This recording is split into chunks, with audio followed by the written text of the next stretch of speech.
오늘날 우리 사회는 언론, 출판, 집회, 결사의 자유가 보장돼 있습니다.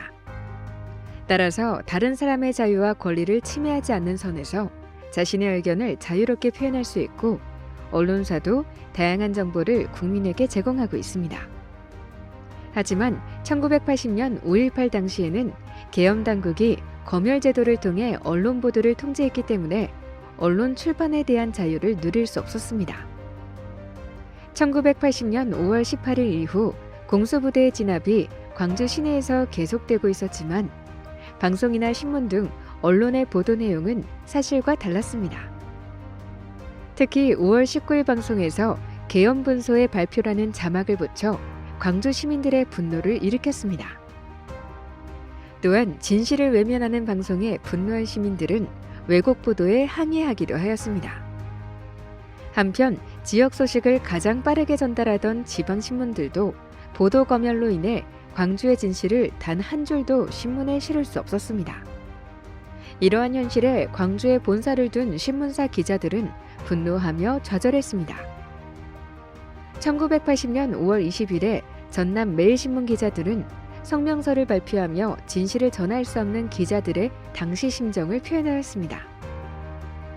그동안 계엄 당국의 보도 통제로 인해 내보내지 못했던 광주 기사는 5월 21일 저녁부터 광주에서 일어난 일들을 조금씩 보도하기 시작하였습니다. 하지만 신문에 실린 기사들은 계엄 사령부가 제공한 자료에 의존했기 때문에 대부분이 왜곡된 보도였습니다.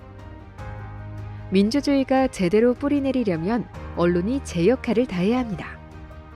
그에 못지않게 언론이 진실 보도를 할 수 있도록 비판과 견제를 철저히 해주는 국민의 역할도 중요합니다.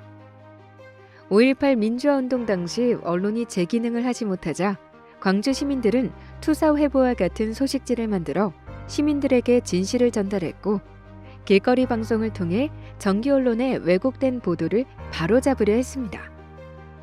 그러나 전두환을 비롯한 정치군인들에 의한 보도 검열은 사실 보도를 제한함으로써 대다수 국민의 판단을 흐리게 했습니다. 이로 인해 5.18의 진실을 왜곡하고 독재 권력을 연장하는 폐해를 낳게 되었습니다. 오늘날에도 진실을 외면한 채 왜곡 보도를 일삼는 언론들이 있습니다. 이런 보도를 접한 일부 사람들은 왜곡 사실을 지적하며 정정 보도를 요구하지만, 다른 일부 사람들은 일부 언론의 가짜뉴스를 사실로 받아들이고 있습니다. 우리는 더 냉철한 시각으로 진실을 찾으려는 노력을 해야 합니다. 5.18 당시 언론들의 왜곡 보도가 가져다준 폐해에서 우리가 배울 점은 진실 보도만이 사회를 바르고 정의롭게 이끌어갈 수 있다는 것입니다. 또한 언론에 대한 시민들의 적절한 비판이 이어질 때 언론은 진실 위주로 보도를 하며 우리나라의 민주주의도 더 발전될 수 있습니다.